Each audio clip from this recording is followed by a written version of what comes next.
There is a photograph kept under glass in the reading room of the Harlan County Agricultural Extension Office, and it has hung there so long that the mat around it has gone the color of old mustard.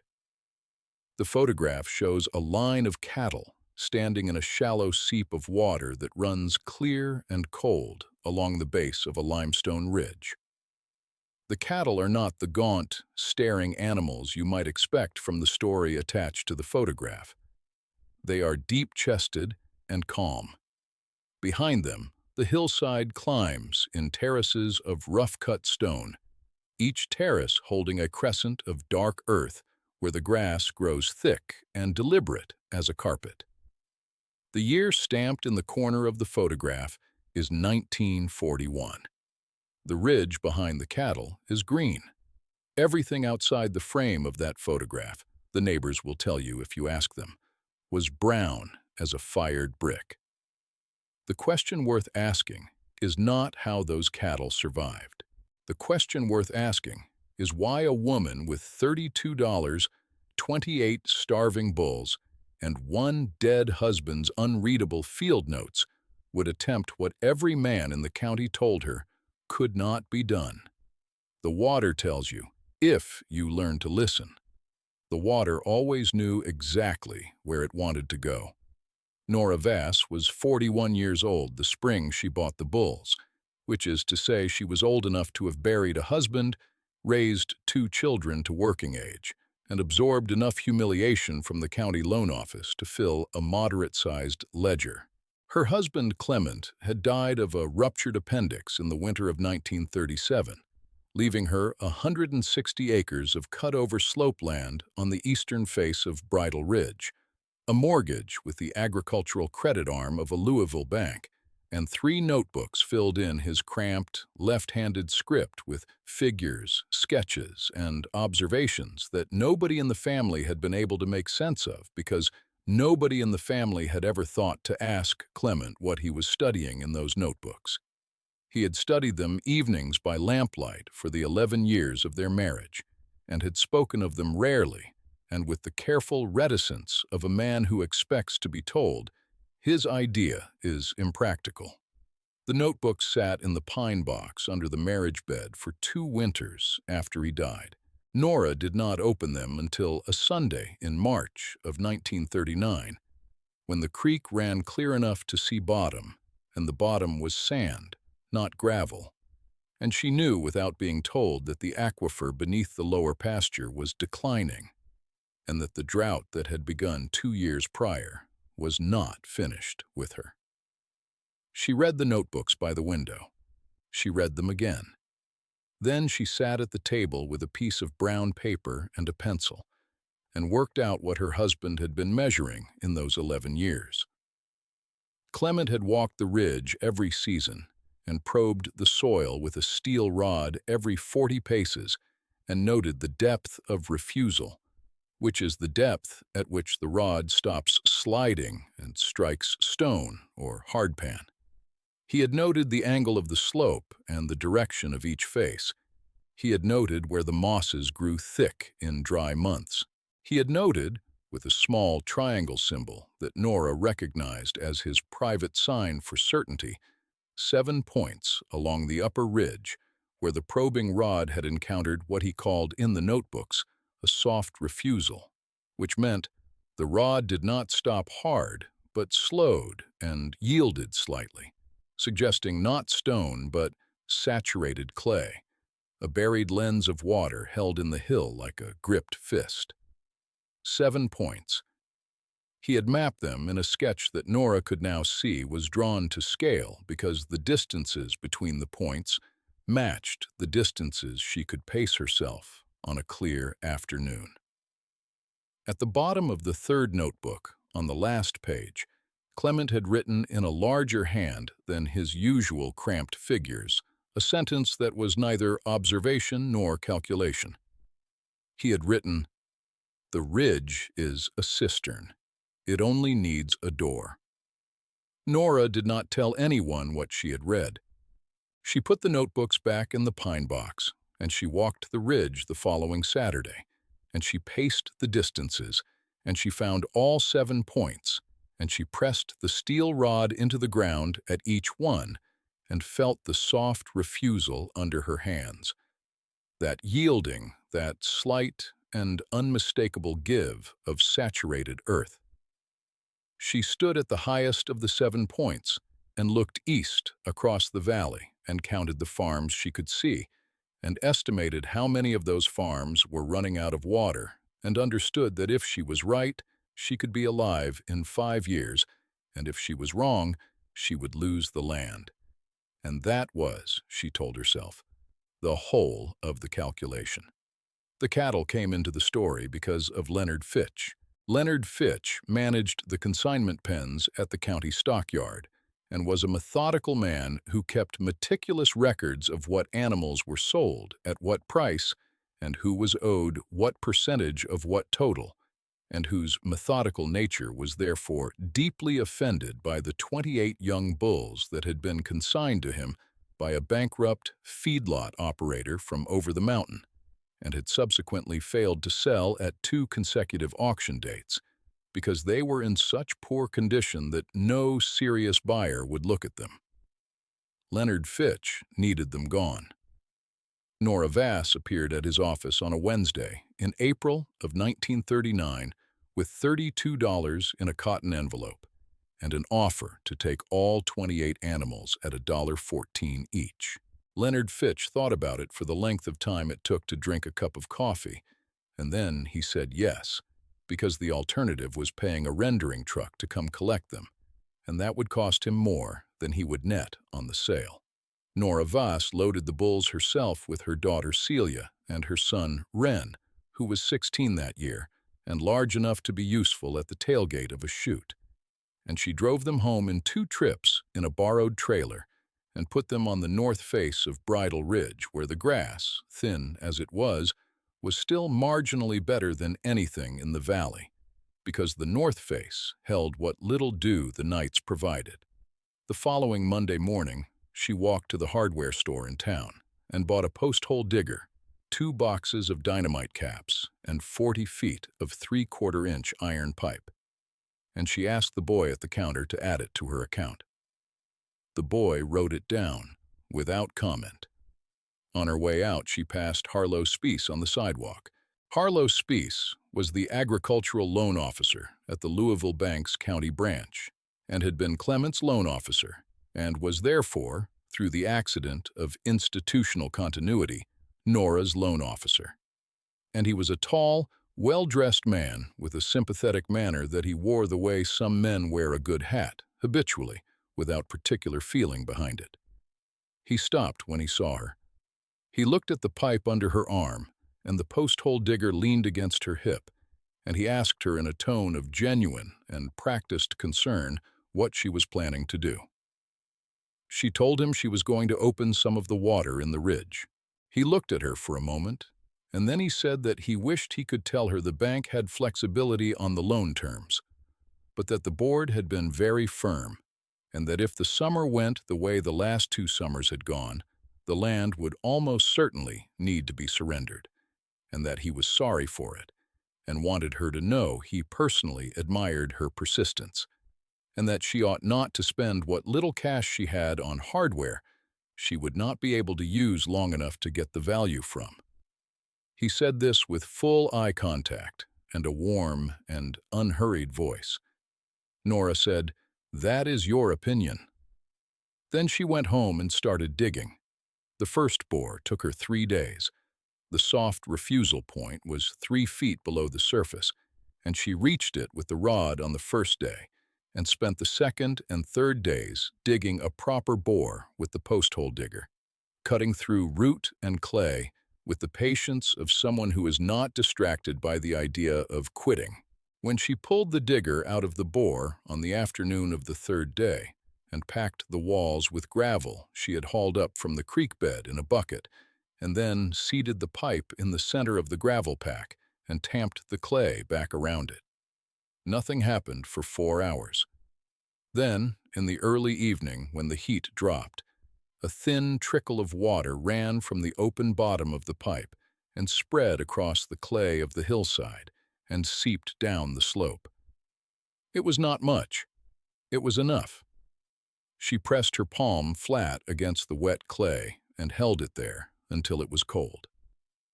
She told Celia and Wren what she had found. She told them to say nothing to anyone because there was no use in having an argument before the work was done. She bored the second point. She bored the third. By the time she started the fourth, bore a boy named Amos Tull, who was 23 years old and lived on the adjacent farm with his widowed mother and had never in his life done anything that could reasonably be called reckless, appeared at the base of the ridge one morning and watched Nora Vass work for the better part of an hour without speaking. Then he asked what she was hitting at 3 feet. She said, saturated clay. He said, how do you know it won't drain out before summer? She said, because the moss doesn't lie. He stood there another minute. Then he said he would come back the next morning with his own digger if she wanted. She said that would suit her fine. He came back the next morning, and every morning after that, for 4 months. Harlow Speece came out to the ridge again in June with 2 men from the bank's regional office in Louisville, men in light summer suits who stood at the base of the slope and looked up at the half-finished system of terraces and pipes and shook their heads with the polite bewilderment of people who have concluded they are witnessing a form of grief. One of the Louisville men said to Harlow that the woman had clearly not processed her loss in a healthy way. Harlow said he was afraid that was right. He called up to Nora from the base of the ridge and said that the bank needed to schedule a formal valuation review for the fall, which was the phrase that meant the bank was preparing to take the land, and that he was sorry to bring her the news this way, and he hoped she understood it was not personal. Nora looked down from the slope at the 3 men and said the valuation review could be scheduled whenever suited them. Then she turned back to the bore she was opening. The Louisville men got in their automobile and drove away. There were others. There was a woman from the county church auxiliary named Beryl Hoke, who arrived with a covered dish and a particular expression of soft-eyed concern that Nora had come to recognize as the expression people wore when they had already decided you were not going to make it and wanted to be kind in advance of your failure. Beryl sat on the porch and said that everyone in town was praying for her and that no one would think the worse of her if she sold the land quietly and moved to her sister's place in Elizabethtown, and that it was not weakness to accept what God had arranged. Nora thanked her for the dish. Then she went back up the ridge.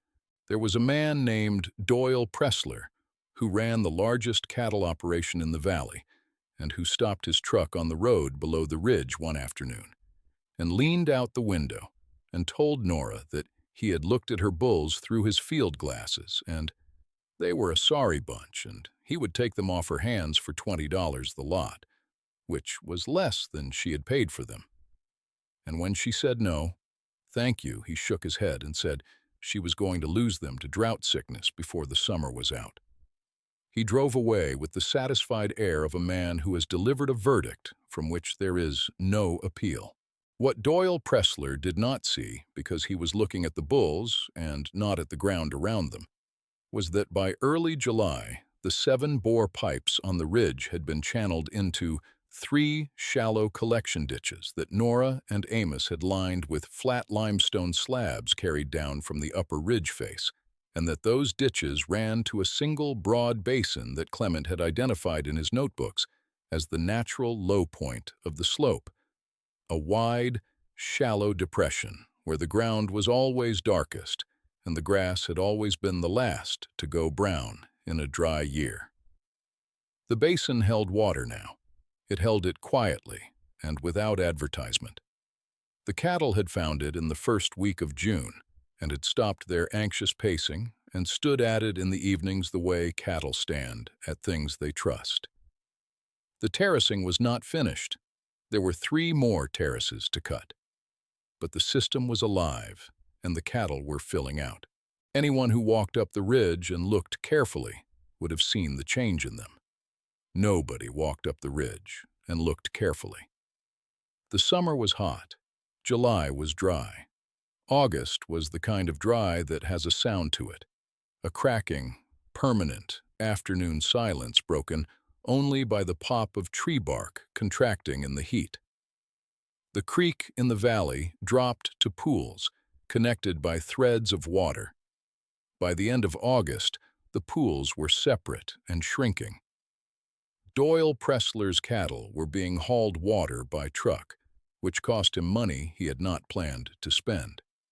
He had made no provision for the shortfall because 2 seasons prior he had installed an expensive new electric pump on his creek intake and had been told by the pump salesman and by the county extension agent and by his own considerable confidence that it was a permanent solution to any drought of typical severity. He had not prepared for a drought of atypical severity. He had not considered that there was such a thing. In the last week of August, Nora walked the ridge at dawn and looked at the 7 bore pipes and looked at the collection ditches and looked at the basin and then looked east into the sky, where the morning light was coming in, flat and copper-colored, the color the light goes when the air has too much dust in it, and the dust has been there a long time. She had read that color in Clement's notebooks. He had noted it twice, once in 1926 and once in 1931, and had written beside each notation a single word: stay. She went to the house and told Celia and Wren to fill every container they had. She told Amos, who had taken to sleeping in the barn most nights because the work made it sensible, to check all the pipe joints on the upper terrace and pack any loose fittings with clay. She told him to take his time and do it right. He said, "How much time?" She said, "We have a week, maybe 8 days." He looked at the sky and nodded and went to get the clay. The break came on a Thursday. Not a rain, not yet, but a wind off the west that dropped the temperature 15 degrees in an hour and moved through the valley like something that had been held back too long and had finally been permitted to proceed. The cattle on the ridge lifted their heads into it. By Friday, a dry storm had moved through and left nothing but a fine grit on every horizontal surface and a drop in barometric pressure that Nora felt in her bad knee. By Saturday, a real weather system came behind it, a slow, massive, warm-cold collision that had been building over the open country to the west for a week and had nowhere to go but here. It rained. It rained for 41 hours without significant pause. And because the ground in the valley was cracked and compacted and had lost its ability to absorb water at any useful rate after 2 full seasons of drought, the rain did not seep. It ran. It ran in sheets down every slope. It ran down the roads and along the fence rows and across the packed dirt of every farmyard. It ran into the creek, and the creek came up fast, violent, carrying topsoil and fence posts, and the particular yellow-brown color of water that has eaten its banks. Doyle Pressler's lower pastures were under 2 feet of water by Sunday morning. His expensive electric pump intake was submerged, and the pump housing was compromised, and the pump, which had cost him $900, was ruined. 3 of his outbuildings had water through them to the windowsills. He lost 14 head of cattle to a mudslide that took out the fence on the north side of his property and drove the animals into the swollen creek. On Bridle Ridge, the terraces held. They held because they had been cut into the slope at the correct angle to intercept the sheet flow and direct it sideways along the contour, rather than allowing it to gather speed and cut down the face.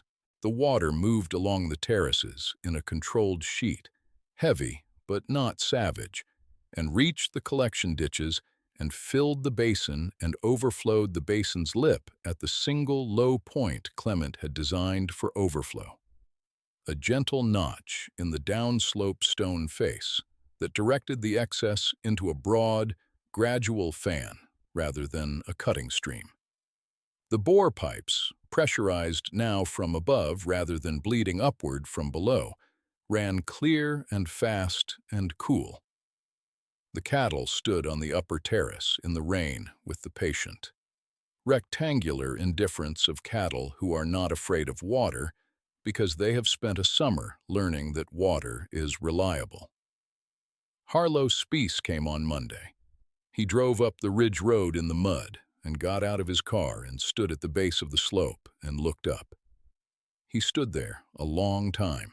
The morning sun was out after the rain, and the steam was rising from the valley in white columns, and every farm below the ridge was showing some degree of damage, broken fences and raw earth, and the dark, sheeted water still standing in the low places.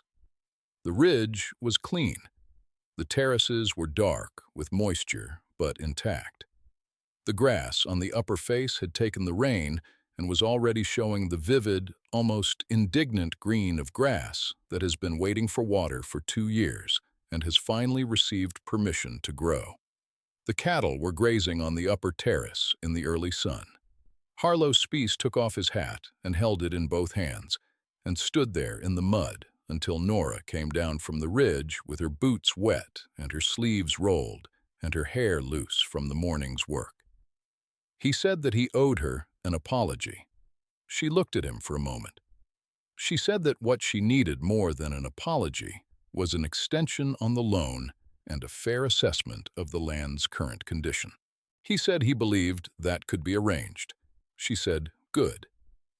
Then she asked him if he had eaten, and he said no, and she said, "Come up to the house then." He followed her up and ate at her table and said almost nothing, and she said almost nothing. And when he left, he drove back down the ridge road more slowly than he had come up it. She charged Doyle Pressler for the water. She charged him a fair price, not a punishing price. She charged him enough to cover the cost of the hardware and the pipe and the 4 months of Amos Tull's labor, and when Pressler came to her in the second week of September with 3 other valley farmers who also needed water for their surviving cattle, she charged them all the same fair price and wrote each transaction in a new notebook in a hand that was cleaner and more deliberate than Clement's had been. She did not offer the water free. She had considered it. She had concluded that free water would be taken as charity, and charity would be taken as evidence that the whole enterprise had been luck rather than method, and she needed it understood as method because the method was the thing she was selling, or rather, the thing she intended to give away in a form that people could use. By the end of October, she had recouped her costs. By the end of November, she had organized 3 evenings at the church hall at which she laid out Clement's notebooks and her own supplementary measurements on a table and walked 17 farmers through the principles of contour terracing, bore point identification, and passive water collection on slope land.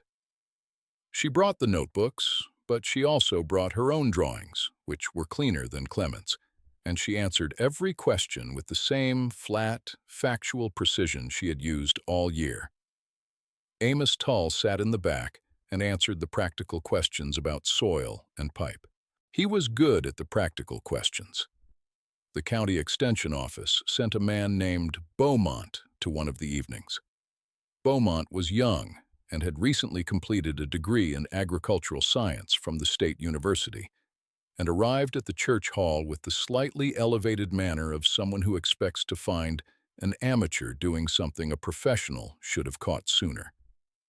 He sat down, and Nora spread the notebooks on the table, and 20 minutes later, Beaumont was leaning forward with his forearms on the table and his elevated manner entirely forgotten, asking questions about the specific gravity of the saturated clay layer and whether the bore spacing had been calculated from the permeability rate or from empirical observation.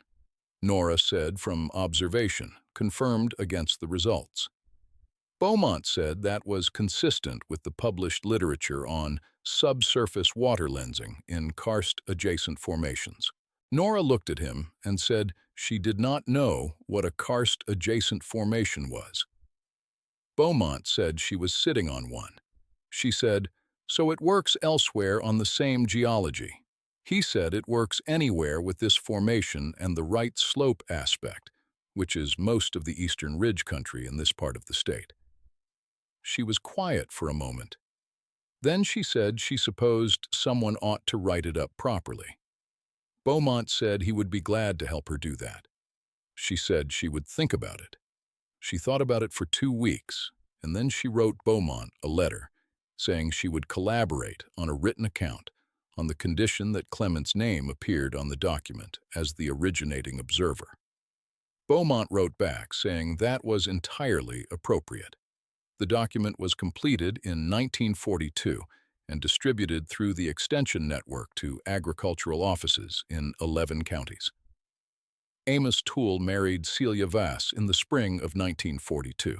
He had been working the ridge for 3 years by then and had the kind of understanding of the land that comes only from sustained physical attention. And Nora regarded him not as a son-in-law so much as a continuation of the work, which she meant as the highest possible compliment, and which Amos, who was a perceptive young man, understood as such. Ren Vass stayed on the land through the war years, and afterward, and eventually took primary management of the ridge operation, which by 1950 included a registered herd of Angus cattle and a water system that had been extended and improved 3 times, and was by then modest in its appearance and entirely invisible in its function. Which is to say, it worked so quietly and so continuously that the people who had grown up with it could not imagine the ridge without it, and did not often think to mention it. This is the way a good system behaves. It becomes the background of the world. The photograph under glass in the Extension Office reading room was taken by Beaumont in the autumn of 1941 and donated by Nora Vass to the office in 1953 when she was 55 years old and had begun to think about what would outlast her. Beneath it on the wall is a card in a hand that is not Beaumont's and not Nora's, but belongs to the Extension Office archivist who mounted the photograph. And on the card is a sentence drawn from the cover page of the 1942 document, where Nora had written it herself in the clean, deliberate hand she used for things she wanted to last. The sentence reads, "Water will find its level and labor will find its proof, but only if someone is willing to wait long enough to let both of them arrive." Harlow Speece's Bank extended the loan in September of 1939. The loan was paid in full in 1946. Nora Vass died in 1968 at the age of 71 years. The bore pipes on the upper ridge ran water until 1981, when a granddaughter of Celia and Amos Tull rerouted and upgraded the system using the same principles from the same notebooks, which are still in the pine box, which is now kept in the reading room of the Extension Office on the same wall as the photograph. The ridge is still green in a dry year. The water always knew exactly where it wanted to go. It was only ever waiting for someone to open the door.